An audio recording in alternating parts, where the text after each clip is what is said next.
Rosero voy para Marcané, llego a Puerto, voy para Mayarí.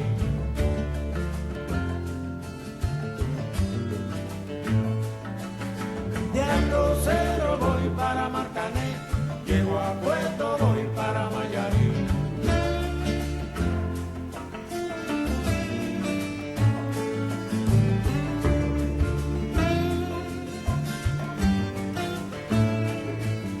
El cariño que te tengo no te lo puedo negar.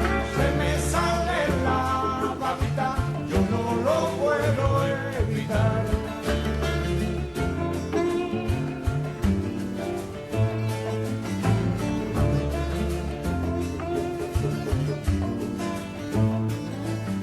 Cuando Juanita y Chan Chan en el mar servían arena, como sacudí el jibe. Hola, saludos y bienvenidos. Durante los próximos 25 minutos estaremos conversando alrededor de temas jurídicos y académicos con el decano de la Facultad de Ciencias Jurídicas y Políticas de la Universidad Autónoma de Santo Domingo, Antonio Medina. Muy buenas y bienvenidos. Tenemos apenas 25 minutos. Vamos a tratar de hacer una síntesis, a iniciar rápidamente dentro de lo que es el cuestionario. ¿Cuál es su cosmovisión respecto de los niveles de reformas que se han hecho en la República Dominicana y sobre la realidad del aparato judicial, que es un aparato judicial que consigna la posibilidad de que el que tenga dinero pueda salir a la calle y que el tema del proceso de estratificación socioeconómico incide para la libertad condicional o no de un individuo? Buenos días, Juan Carlos. Muy agradecido por la invitación a tu programa.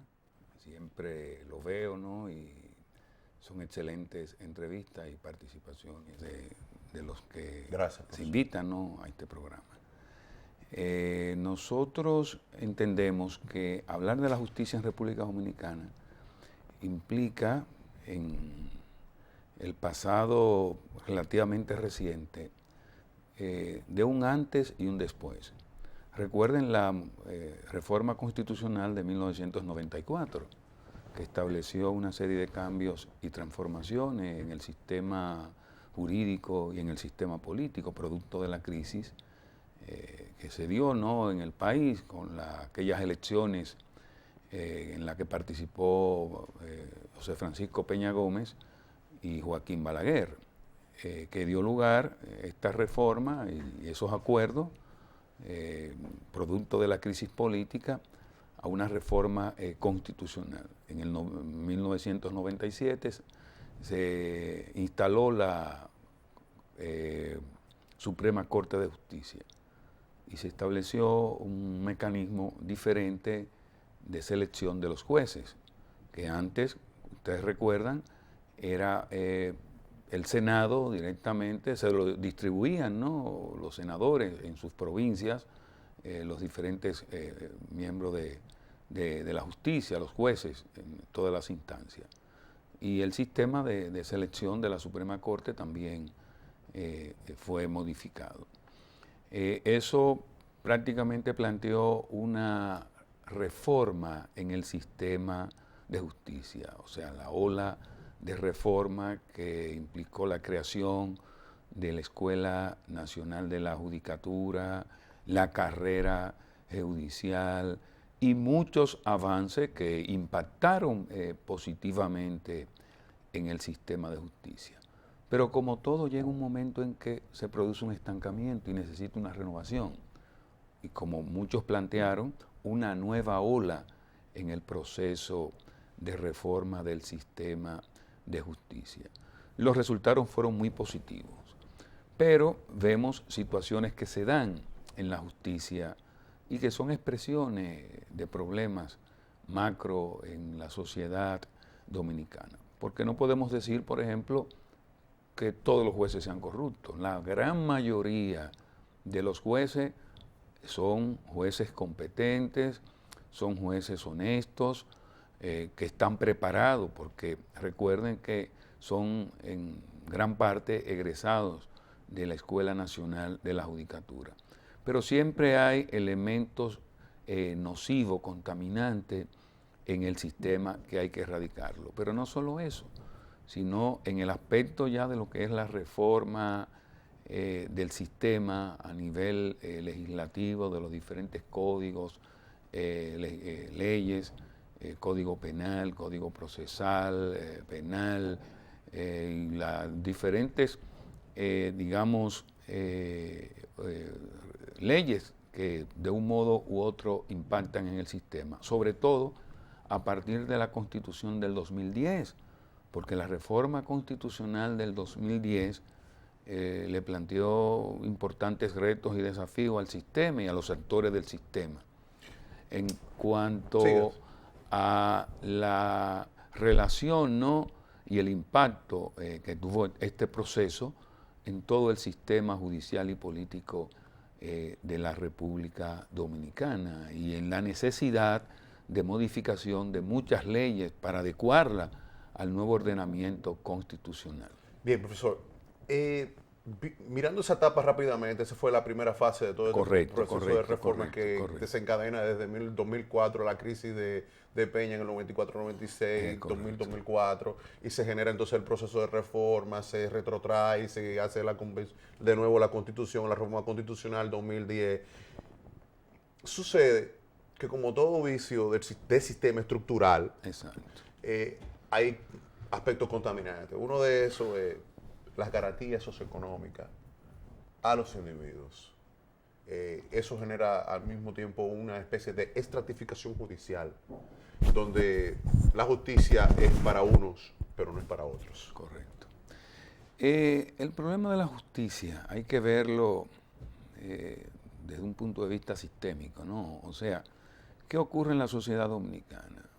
Todos tenemos acceso a la justicia y somos iguales. Debemos de ser iguales, pero en la práctica eso no ocurre, porque un pobre en muchas ocasiones, ustedes conocen casos de que caen presos por cualquier delito menor o por cualquier situación de delincuencia convencional, pero ese sujeto puede que dure, quién sabe, el tiempo en la victoria en condiciones infrahumanas, que no le ofrece el sistema la posibilidad de rehabilitación para que pueda reinsertarse en la sociedad.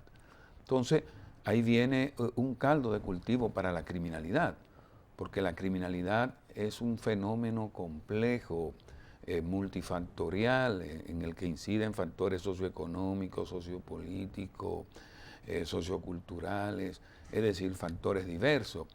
Y en el fondo de toda esta problemática está la desigualdad, la exclusión social, y eso naturalmente también se refleja en el sistema de justicia, porque el infeliz que va a la cárcel porque haya cometido un robo de un celular es tratado igual que aquel delincuente de cuello blanco que quizás le ha hecho un daño más profundo y más impactante y peor a la sociedad.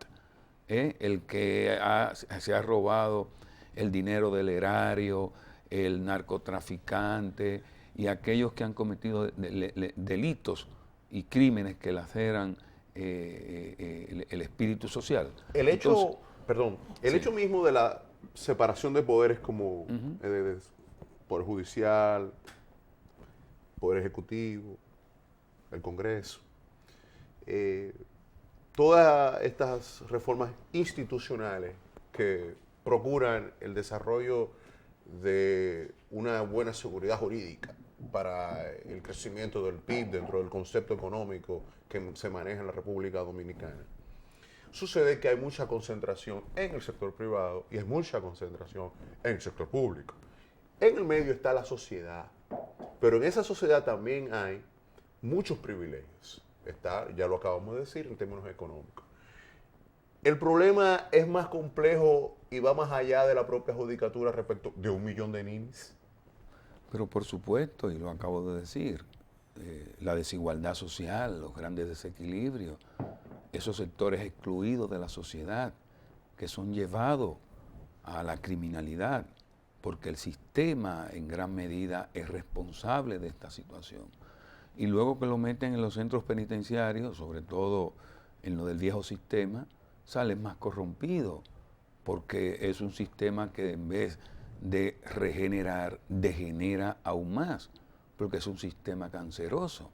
Entonces, son situaciones complejas en las que confluyen muchos factores causales que son los que al final dan como resultado lo que tenemos, los altos índices de criminalidad, las grandes desigualdades, que hasta que no se combata en la raíz del problema del cáncer social que es esto y todo el flagelo y situaciones que se expresan a ese nivel, los problemas van a seguir, porque la criminalidad no se combate solo con represión, encarcelando, matando, endureciendo las penas.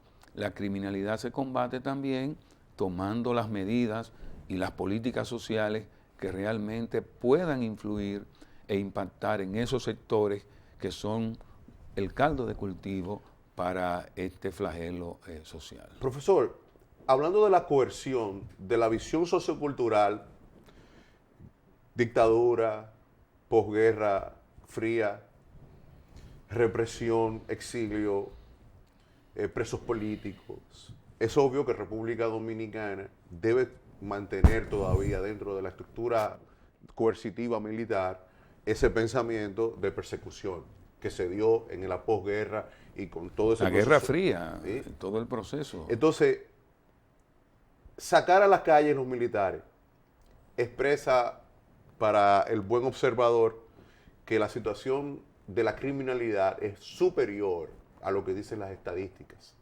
porque el problema sería empleo, Claro. el problema sería trabajo, el problema sería seguridad social. Sin embargo, 4.5 millones de dominicanos están excluidos de la seguridad social y cerca de 5 millones de dominicanos no tienen acceso económico a lo que son el espagueti, el pan, la luz, etcétera. No tienen acceso a bienes y servicios. Es muy compleja la situación porque eso va a derivar en un proceso de implosión más adelante. Por supuesto, y ya hablamos de esos factores, ¿no?, que crean las condiciones para que germine el fenómeno criminal en República Dominicana y en países como el nuestro, donde el factor de exclusión social, las grandes desigualdades están presentes, pero se pueden combatir, por ejemplo, la criminalidad tirando los guardias a la calle. Eso es una evidencia y una expresión del fracaso del modelo, ¿no?, de política Económico. implementada para combatir la criminalidad. Porque si bien en las cifras y en las estadísticas aparece, bueno, que el país ha crecido económicamente, y eso se ve, pero hay igualdad en ese crecimiento. Los que más tienen, más acumulan. Los que menos tienen, más se empobrecen. Entonces, ese es un problema que va abriendo esas grandes grietas sociales que son las que dan lugar a esa respuesta de esos sectores desposeídos, de esos sectores excluidos, que encuentran como único refugio meterse a delincuentes. Porque ni estudian ni trabajan. Entonces un joven que esté en la calle sin hacer nada, arriesga su vida para robarse un celular. Oye, para robarse un celular, porque eso es lo que hacen, porque lo matan. Ahora, no es que no se combata ni se sancione a quien comete el hecho, porque no importa el delito. No, el tema de la seguridad social. El problema es que verlo desde un punto de vista más amplio y macro. Profesor, hoy en día, valga la crítica para todos nosotros, incluyéndonos nosotros, ir a un aula y tener un muchacho bachiller estudiando que se va a graduar prontamente con tiza, con pizarrón y papel en una sociedad de delito electrónico, una sociedad de internet y en una sociedad donde la internet, que es conocimiento, está vedado por el tema de los impuestos. El tema de la enseñanza. ¿Qué está pasando con ese joven que está egresando? ¿Cuál es su visión como maestro de generaciones. ¿Qué está pasando? Ahí se expresa la desigualdad, porque un joven de un sector popular que no tiene la posibilidad de tener acceso al internet, de tener una laptop, una computadora, un teléfono inteligente, como tienen los hijos de clase media y aquellos que estudian en colegio, tienen la misma oportunidad de educarse, de capacitarse, de ser actores principales luego del sistema, en el desarrollo, en los diferentes niveles de la sociedad. Entonces, esos sectores ingresan a muchas universidades, lamentablemente, y el material que llega ahí es un material con escasa formación, y esos males se van reproduciendo. Entonces, fíjense cómo se expresa esto en el aparato educativo.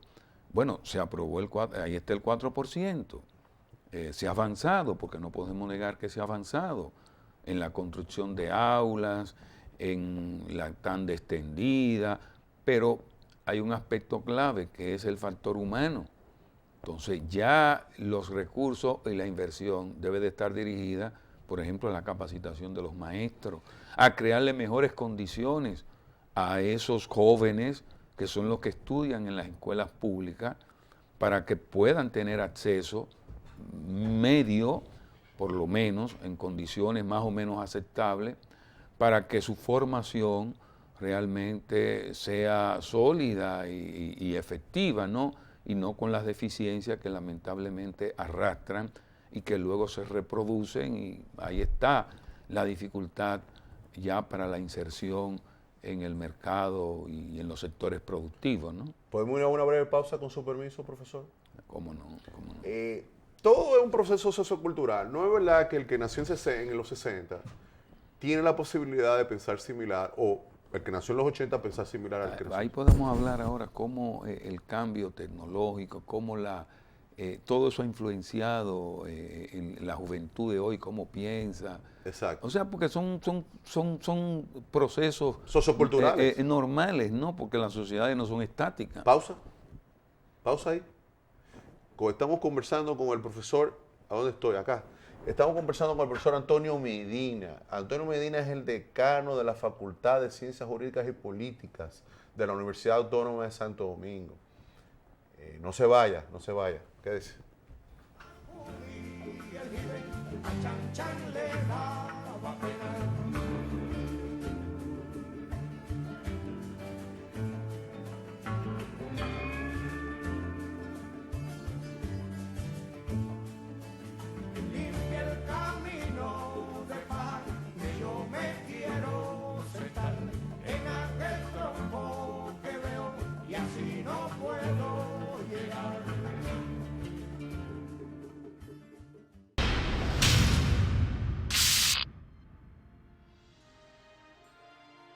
Señoras y señores, estoy decidido a hacer de la inversión pública un pilar del desarrollo, además de un ejemplo de transparencia y eficiencia. Y para lograrlo, priorizaremos como nunca antes aquellas inversiones que contribuyan a impulsar el desarrollo en las zonas más deprimidas del país. Me refiero a áreas como la electrificación rural, que además de permitir llevar el progreso a todos los rincones de nuestra geografía, son obras que nos permitirán crear miles de puestos de trabajo en la República Dominicana. Sin electricidad no hay desarrollo. Es así de sencillo.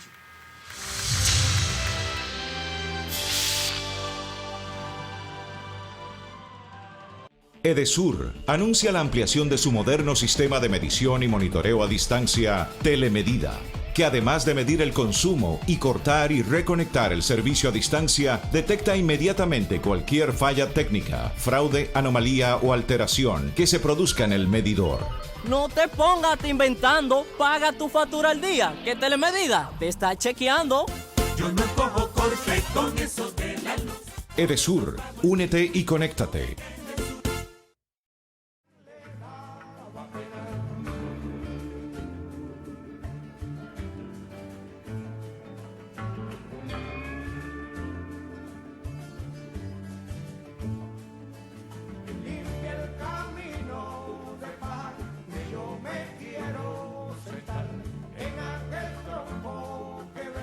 Y así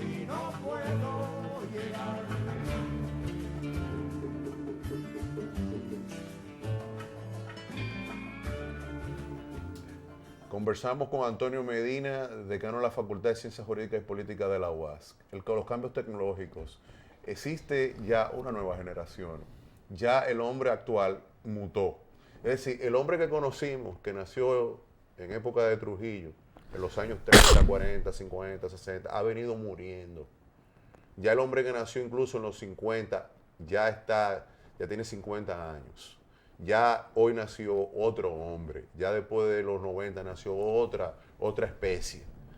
Asimismo, una especie que mutó, que quizá tiene otros pensamientos, que tiene otras aspiraciones, que tiene otras expectativas y que no nació con la letrina, que no nació con el parte atrás, sino que nació sobre la base de otros fenómenos de mayor inserción social.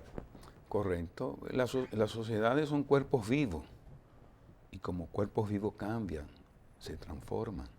La sociedad dominicana de hoy no es la sociedad de hace 20 años, ni de hace 30 años, ni de la era de Trujillo.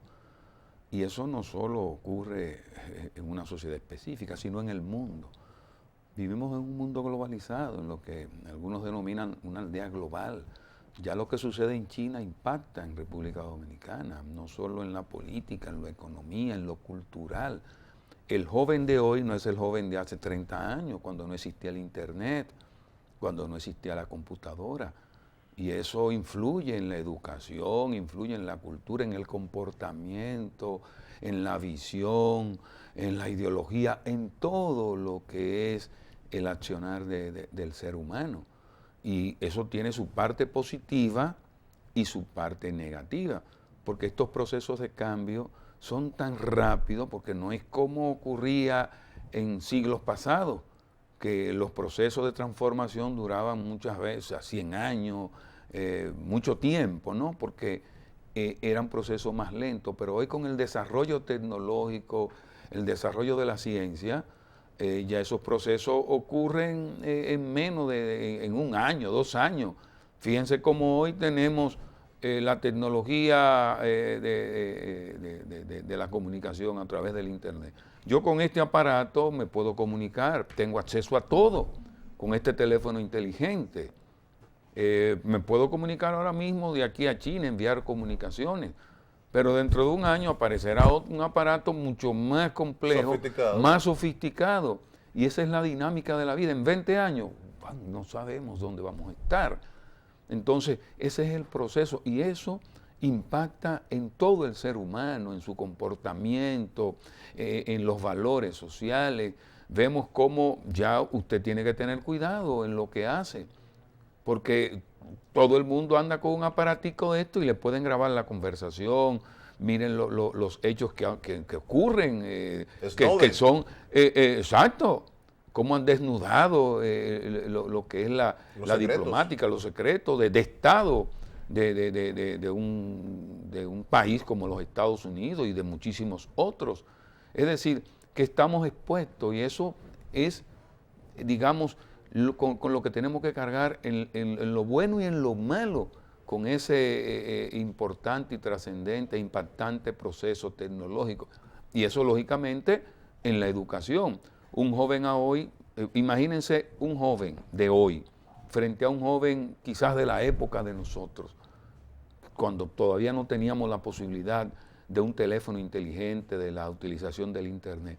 Pero eso hay que saberlo manejar para que los resultados sean positivos, porque también eso... El crimen impacta, no, el crimen impacta en todo. Y a nivel de las redes, ustedes saben lo que ocurre. Entonces, esa visión, digamos, influye en todo el sistema social, incluso en el derecho, porque las normativas jurídicas tienen que adecuarse a las tecnologías. Porque, por ejemplo, el crimen, los delitos tecnológicos, todo lo que ocurre en las redes a través del Internet, bueno, las legislaciones deben de asumir y estar, digamos, adecuadas a esa nueva realidad social que se vive en República Dominicana y en todo el mundo. Ningún país puede vivir aislado de los demás ya. Entonces, nosotros dependemos de todos esos procesos Y eso impacta en lo político, en lo social, en lo económico. Fíjense lo que son los procesos, por ejemplo, de integración. Ya los países se están integrando. Ocurrió en Europa, aún con las dificultades que hay, con lo que ocurrió ahora con Inglaterra, pero los grandes tratados, los grandes procesos de integración regional y mundial que se están dando. Es decir, que es un nuevo mundo, es una etapa de la que nosotros somos testigos y que marca un antes y un después en la historia de la humanidad. Profesor, resulta que el tema político es el que prima a la hora de designar en las altas cortes a determinados profesionales, X, Y, Z. El poder político tiene la capacidad de mutar hacia positivo, de mantener el status quo, que es lo que hace, Correcto. y o de reformar el proceso para desarrollar capacidades de mayor seguridad para los ciudadanos. Pero el sector privado tiene otra lógica. El sector privado entiende, las oligarquías económicas entienden que el sector público tiene demasiado poder para poder decidir las decisiones de su propia riqueza. Y hay entonces una amplia franja de la sociedad que está desamparada, no importa si tiene capacidad pública o privada. Y eso está generando privilegios de castas, no de clase. Es decir, unas castas ricas y unas castas poderosas públicas se ponen de acuerdo para distribuirse todo el proceso, no solamente jurídico, sino el tema económico, porque una tierra del Estado legalizada, entre comillas, para favorecer a un tercero, que es el oligarca que financia la campaña, está generando un profundo déficit de justicia. Bueno, cuando hablamos de la justicia y de todos los aparatos de la sociedad, tenemos que obligatoriamente referirnos a esos poderes fácticos y esa vinculación que tienen con los poderes del Estado. Los sectores desposeídos, en teoría, están representados. Bueno, porque tenemos un Congreso que supuestamente representa, digamos, un diputado, un senador a sus comunidades. Pero eso ocurre en la práctica, en todos los casos. No. Quienes manejan el poder económico influyen de forma determinante en el poder político. Por más que ustedes vean diferencias, situaciones que se dan en los medios, porque los poderes fácticos son determinantes para que esos sectores o actores políticos puedan asumir el control del Estado. Y eso se da porque es un problema del sistema. Es el sistema. Y no crean que un senador o quien sea que gobierne un Estado, sobre todo en modelos y sistemas como el nuestro, bueno, puede tener buena voluntad, tiene la intención de hacer cambio, pero eso tiene sus límites, eso tiene sus barreras. Hasta ahí puedo llegar, siempre y cuando no trastorne el sistema, ni perjudique a esos sectores que son determinantes y que manejan la riqueza de la sociedad, lo cual implica una profundización en las desigualdades que se expresa a todos los niveles, en el nivel judicial, en las estructuras económicas Se acabó, y profesor. en toda la sociedad. Se acabó, profesor. Su gentileza, gracias por su gentileza, por su cortesía de venir a conversar con nosotros. Gracias, profesor. ¿Cómo no? Conversamos con Antonio Medina, decano de la Facultad de Ciencias Jurídicas y Políticas de la Universidad Autónoma de Santo Domingo. Estuvimos hablando sobre temas jurídicos y académicos. No se vaya, que mañana a esta misma hora estaremos conversando en un diálogo coloquial. Ya hablaremos entre periodistas. Nos vemos, bye bye.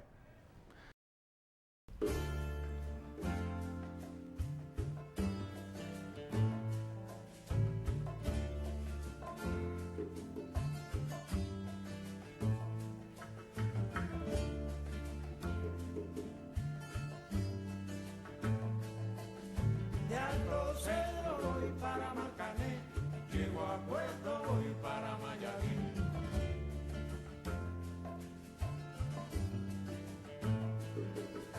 De Alto Cedro voy para Marcané, llego a Puerto, voy para Mayarín.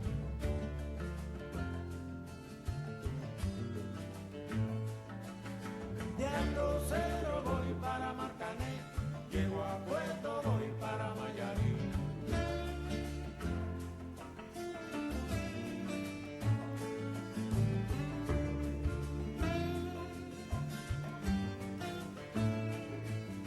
El cariño que te tengo no te lo puedo negar. Se me sale la babita, yo no lo puedo evitar.